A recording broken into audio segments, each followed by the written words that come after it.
అసలు లోకంలో ఎవరికన్నా గొప్పవాడెవరు అంటే స్వామి హనుమయే. ఆయనంత వేగం కలవారు లేరు, ఆయనలా దూకగలిగిన వారు లేరు, ఆయన లాంటి బ్రహ్మచర్య నిష్ఠ కలిగినటువంటి వాడు లేడు, ఆయన లాంటి శాస్త్ర పాండిత్యం ఉన్నవాడు లేడు, ఆయన అంత తెలివైన వాడు లేడు, ఆయనంతటి విద్వాంసుడు లేడు, ఆయన అంతటి వాక్యజ్ఞుడు లేడు, ఆయనలా మాట్లాడగలిగినటువంటి వాడు లేడు. ఇన్ని శక్తులు ఆయన యందు కేంద్రీకరింపబడి ఉన్నప్పటికీ కూడా తన పైన ఉన్నటువంటి వాడు తనతో సమానుడు కాని తనకన్నా తక్కువ వాడే అని తనకి తెలిసిన్నప్పటికీ కూడా ఆయన ప్రభువైనటువంటి కారణం చేత గౌరవించడం అనేటటువంటి మాట నిజంగా స్వామి హనుమ దగ్గర నేర్చుకోవాలి. ఇవాల్టి రోజు వర్తమాన కాలంలో ఉన్నటువంటి సమాజంలో అసలు ఒక ఉద్యోగం చేసేటప్పుడు పైవారిని గౌరవించి పైవారి పట్ల వినయ విధేయతలతో ప్రవర్తించడము అనేటటువంటి మాట జీవితంలో అన్వయం చేసుకోవడం నేర్చుకోవాలి అంటే స్వామి హనుమ యొక్క వృత్తాంతాన్ని పరిశీలించాలి. ఒకానొకప్పుడు జాంబవంతుడే ఆయనతో ఒక మాట అన్నాడు. నిన్నటి రోజు ఉపన్యాసంలో నేను మీతో మనవి చేశాను. స్వామి హనుమతో మాట్లాడుతూ ఆయనతోటే ఒక మాట అంటాడు, ఓ హనుమ, మీరు ఎంత శక్తి కలిగినటువంటి వారు అంటే హనుమాన్ హరిరాజస్య అని పిలిచాడు. ఈ కోతులకన్నిటికీ కూడా రాజు వంటి వాడా? హనుమాన్ హరిరాజస్య సుగ్రీవస్య సమోహ్యపి, నీవు మన ప్రభువైనటువంటి సుగ్రీవుడితో సమానమైనటువంటి బలపరాక్రమములు కలిగినటువంటి వాడివి. సుగ్రీవస్య సమోహ్యపి రామలక్ష్మణయోశ్చాపి తేజసాచ బలీనచ, రామలక్ష్మణుల యొక్క తేజస్సు ఎటువంటిదో నీ యొక్క తేజస్సు నీ యొక్క బలము కూడా అంతటివే. అయినా ఆయన యొక్క తేజస్సు కాని ఆయన బలపరాక్రమాలు కాని లోకహితమునకు ఉపయోగపడ్డాయి తప్ప ధిక్కరించడానికి కాని, నేనింత వాణ్ణి కాబట్టి నా ప్రభువు సుగ్రీవుణ్ణి గౌరవించవలసిన అవసరమే ఉందని గాని, నేను రామలక్ష్మణుల్ని గౌరవించవలసిన అవసరమే ఉందని కాని ధిక్కార ధోరణితో ఆయన ప్రవర్తించినటువంటి సందర్భం ఆయన జీవితం మొత్తం మీద ఒక్కటి కూడా కనపడదు. అంత అద్భుతమైనటువంటి వ్యక్తిత్వం. అందుకే హనుమని ఉపాసన చేస్తే సమస్తమైనటువంటి మంగళకరమైన గుణములు అలవడతాయి. బుద్ధిర్యశో బలం ధైర్యం నిర్భయత్వమరోగత అజాడ్యం వక్పుటత్వంచ హనుమాత్ స్మరణాత్ భవేత్ అంటారు. హనుమని స్మరించినంత మాత్రం చేత బుద్ధి, కీర్తి, బలము, ఆయువు, ఆరోగ్యము, నిర్భయత్వము ఇటువంటి మంచి లక్షణములు అన్నిటినీ మించి జాడ్యం పోవడం లాంటి మంచి లక్షణాలన్నీ సంక్రమిస్తాయి. అంత గొప్ప స్వరూపం హనుమ. హనుమ అంత మంగళప్రదుడు కావడానికి కారణం ఆయన పరమశివుని యొక్క అవతారం. శివావతారమే హనుమ. అందుకే శివుడు మంగళప్రదుడు. శివ అన్న నామానికి అర్థం ఏమిటంటే నిత్య శుభంకరుడు. ఎప్పుడూ శుభములను చేస్తూ ఉంటాడు, ఎప్పుడూ మంగళములను చేస్తూ ఉంటాడు, ఎప్పుడూ శోభనములను చేస్తూ ఉంటాడు. అలా ఎప్పుడూ శుభం చేసేవాడెవరో ఆయనకే శివుడు అని పేరు. ఆ శివుడే స్వామి హనుమగా అవతారం స్వీకరించారు. ఈ రహస్యం తెలిసున్నవారు కాబట్టే సమర్థరామదాసు గారు త్రయోదశాక్షరీ మహామంత్రాన్ని వ్యాప్తి చేశారు. శ్రీరామ జయ రామ జయ జయ రామ, అది త్రయోదశాక్షరీ మహామంత్రం అంటారు దాన్ని. అందులో 13 అక్షరాలు ఉంటాయి. 13 అక్షరాలతో ఉండేటటువంటి ఈ త్రయోదశాక్షరీ మహామంత్రాన్ని వ్యాప్తి చేసినటువంటి వారు సమర్థరామదాసు గారు. వారు ఎక్కడికి వెళ్ళినా ఒక మాట అంటుండేవారు, జై రఘువీర అంటుండేవారు. ఆయన ప్రచారం చేసింది శ్రీరామ జయ రామ జయ జయ రామ. శ్రీరామ జయ రామ జయ జయ రామ అన్న మంత్రం ఎంత శక్తివంతం అంటే, పెద్ద పెద్ద అధికార స్థానాలలో ఉండి ఒక్క సంతకం పెడితే కొన్ని కోట్ల రూపాయలు విడుదల చెయ్యగలిగినటువంటి వాళ్ళు, ఒక్క సంతకం పెడితే కొన్ని లక్షల మంది జీవితాన్ని ప్రభావితం చెయ్యగలిగినటువంటి వాళ్ళు, తమ బుద్ధి ఎప్పుడూ మంగళప్రదంగా 10 మందికి పనికొచ్చేటట్టుగా రాగద్వేషాలకి అతీతంగా ప్రచోదనమయ్యేటట్టుగా ఉండాలి అంటే శ్రీరామ జయ రామ జయ జయ రామ అన్న మంత్రాన్ని వింటూ ఉంటారు.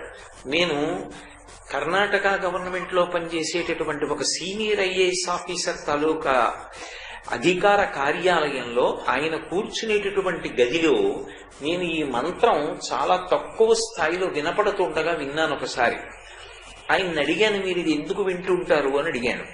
అడిగితే, నేను ఒక్క సంతకం పెడితే కొన్ని కోట్ల రూపాయల నిధులు విడుదలవుతాయండి, నేను ఒక్క సంతకం పెడితే కొన్ని లక్షల మంది జీవితాలు ప్రభావితమవుతాయి, అంత శక్తివంతమైన శాఖలో నేనున్నాను, నా బుద్ధి ఎప్పుడూ కూడా వైక్లభ్యం పొందకూడదని, సక్రమమైన రీతిలో అది ప్రచోదనం పొందాలని ఈ శ్రీరామ జయ రామ జయ జయ రామ అన్న మంత్రాన్ని నిరంతరం వింటుంటాను అన్నారు. అది పరమసత్యం. ఎందుచేత అంటే సమర్థ రామదాసు గారు 13 అక్షరాలతోటే ఆ మంత్రాన్ని తీసుకురావడం వెనకాతల ఒక పెద్ద రహస్యం ఉంది. ఇది 13 అక్షరాలతో వచ్చి బీజాక్షరములతో సంపుటీకరణమై ఉంటుంది. అందులో శ్రీరామ జయ రామ జయ జయ రామ 3 మాటలు రామనామం తిరుగుతుంది. 3 మాటలు రామనామం తిరిగి మొట్టమొదటి అక్షరం శ్రీకారంతో ప్రారంభం అవుతుంది. శ్రీకారానికి శాక్తేయ ప్రణవము అని పేరు. అమ్మవారి శక్తి అంతా శ్రీకారంలో ఉంటుంది. రామ పురుషవాచకం. శ్రీరామ అనేటప్పటికీ అది సీతారాములిద్దరినీ కలిపి చెప్పినటువంటి మంగళవాచకం అవుతుంది. పక్కన స్త్రీశక్తి లేకపోతే స్త్రీతో కలిసి ఉండనటువంటి మూర్తికి ఉపాసన ఉండదు. అంటే నిరంతరం భగవదార్చనగా ఉపాసన చేయడానికి అవకాశం ఉండదు. అందుకే దేవతలందరినీ భార్యలతో కలిపి సంకేతిస్తారు. అది ఉపాసనా పరంగా ఉండేటటువంటి రహస్యం. కాబట్టి ఇప్పుడు శ్రీరామ జయ రామ జయ జయ రామ, మళ్ళీ జయ శబ్దం 3 మాటలు తిరుగుతుంది. జయ అని ఎక్కడన్నా 18 అని గుర్తు. దాని చేత సమస్త వాంగ్మయము ప్రతిపాదింపబడుతుంది. జయ అన్న శబ్దము మంగళవాచకం. అందుకే అది అమంగళాలు కలగనివ్వదు. ఇవన్నీ ఒకెత్తైతే అందులో 13 అక్షరాలే ఉండేటట్టుగా శ్రీరామ జయ రామ జయ జయ రామ అన్న మంత్రాన్ని సమర్థరామదాసు గారు తీసుకురావడానికి ఒక కారణం ఉంది. శ్రీరుద్రం అని మనకి యజుర్వేదాంతర్గతంగా ఒక అద్భుతమైనటువంటి అధ్యాయం. ఆ శ్రీరుద్రంతో ప్రతిరోజు శివాలయంలో శివలింగానికి అభిషేకం చేస్తూ ఉంటారు. అందులో నమక చమకాలది 2 పాఠాలు ఉంటాయి. ఈ శ్రీరుద్రంలో శంకర అనేటటువంటి నామం అత్యంత కీలకం. ఎందుకని అంటే శం కరోతి ఇది శంకర, ప్రత్యక్షంగా శుభాల్ని తీసుకొచ్చి అందించేటటువంటి వాడెవరో ఆయనని శంకర అని పిలుస్తారు. శంభు అంటే సుఖముల యొక్క ఉత్పత్తి స్థానం. శంకర అంటే ఆ శుభములను తీసుకొచ్చి అందించేటటువంటి వాడు. అటువంటి శంకర అన్న నామం శ్రీరుద్రాన్ని ఘనపాఠంగా చెప్తే 13 మాటలు తిరుగుతుంది. 13 మాటలు శంకర అనేటటువంటి నామము తిరగాలి అంటే శ్రీరుద్రాన్ని ఘనపాఠంగా చెప్తారు. అది ఒక్క ఘనపాఠీలు మాత్రమే అలా చెప్పగలరు. అలా చెప్పగలిగినటువంటి ఘన చేత శంకర శబ్దము 13 మాటలు తిరిగేటటువంటి అద్భుతమైనటువంటి అధ్యాయము శ్రీరుద్రం. అటువంటి ఆ శ్రీరుద్రం ఏదైతే ఉందో అది పరమశక్తివంతమైనటువంటి అధ్యాయం యజుర్వేదంలో. శంకరానామం శ్రీరుద్రాన్ని ఘనగా చెప్తే 13 మాటలు తిరుగుతుంది. కాబట్టే ఆ శంకరుడే హనుమగా వచ్చారు కనుక ఆ హనుమ తత్వం ప్రకాశించాలి అంటే ఎక్కడ రామనామం ఉంటుందో అక్కడ ప్రకాశిస్తుంది. అందుకే శ్రీరామ జయ రామ జయ జయ రామ అని 13 అక్షరాలతో సమర్థరామదాసు గారు నిర్ణయం చేసి అంతటా కూడా వ్యాప్తి చేయడానికి కారణం అది. అందుకే శంకరుడే స్వామి హనుమగా వచ్చారు. అందుచేతనే మీరు జాగ్రత్తగా పరిశీలిస్తే వాయువు ఎవరో కాదు, వాయువు పరమశివుని యొక్క అష్టమూర్తులలో ఒకడు. శంకరాచార్యుల వారు దక్షిణామూర్తి స్తోత్రం చేస్తూ భౌరంభంశనలో నిలోంబర మహార్నాదో హిమాంసు పుమాన్ ఇత్యాభాతి చరాచరాత్మకమిదం యస్యైవ మూర్త్యష్టకం నాణ్యకించన విద్యతే విమృశతాం యస్మాత్ పరస్మాత్ విభో తస్మై శ్రీగురుమూర్తయే నమగిదం శ్రీదక్షిణామూర్తయే అంటారు. 8గా పైకి కనపడేటట్టుగా ఉండేటటువంటి రూపాలు అన్నీ శివుడివే. ఆ 8 తప్ప ఇంకో 9 ఉండదు.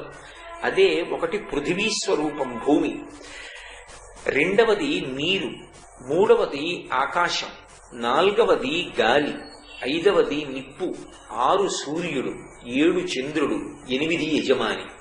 యజమాని అంటే నేను నేను అంటుంటానే ఇలా చూపించి లోపల ఉన్నటువంటి జీవుడు యజమాని. ఆ యజమానితో కలిపి 8 శివస్వరూపాలే. అందుకే ఈ పృథివీ అంతా కలిపి ఒక లింగస్వరూపాన్ని ధరిస్తే చూడాలి అనుకుంటే కాంచీపురం పెడతారు. కాంచీపురంలో పృథివీ లింగం, జంబుకేశ్వరంలో జలలింగం. అందుకే జంబుకేశ్వరంలో ఉన్నటువంటి లింగం దగ్గర ఎప్పుడు నీరు ఊరుతుంది, కానీ అది ఎవరి మీద చల్లరు, బిందెలో పట్టి పక్కన పోసేస్తారు. జంబుకేశ్వరంలో జలలింగం, అరుణాచలంలో అగ్నిలింగం. అగ్నిహోత్రం ఏమీ లింగంగా ఉండదు, కానీ బయట వాతావరణానికి మీరు గడప దాటి అంతరాలయంలోకి వెడితే ఉండే వాతావరణానికి తేడా ఉంటుంది. అరుణాచలం అంతరాలయం ఎప్పుడూ వేడిగా ఉంటుంది, బాహ్యంలో అగ్ని, ఆంతరమునందు జ్ఞానాగ్ని. కాబట్టి అరుణాచలంలో అగ్నిలింగం, శ్రీకాళహస్తిలో వాయులింగం. అందుకే అది బాగా స్పష్టంగా అర్థం అవడం కోసం ఏం చేస్తారంటే శివలింగానికి యువతల 2 దీపాలు వెలుగుతుంటాయి. పైన ఒక దీపం వెలుగుతుంది, కింద ఒక దీపం వెలుగుతుంది. కింద వెలుగుతున్న దీపం ఇలా ఇలా కదలదు, పైన వెలుగుతున్న దీపం మాత్రం ఇలా ఇలా కదులుతూ ఉంటుంది, కానీ నిధనం అవ్వదు. ఇలా ఇలా కదలడానికి కారణం గాలి వస్తూ ఉంటుంది, ఆ వాయువే లింగస్వరూపం. శ్రీకాళహస్తిలో వాయులింగంగా ఉంటాడు, అక్కడ లింగాన్ని ఎవ్వరూ ముట్టుకోరు. ప్రధానార్చకులు కూడా ఆ లింగస్వరూపానికి పెట్టబడినటువంటి ఆ నవగ్రహ కవచాన్ని తీసేస్తారు వచ్చి, అది కూడా ముట్టుకోకుండా తీస్తారు తప్ప లింగాన్ని ఎవ్వరూ ముట్టుకుని అక్కడ ఆరాధన చేయరు.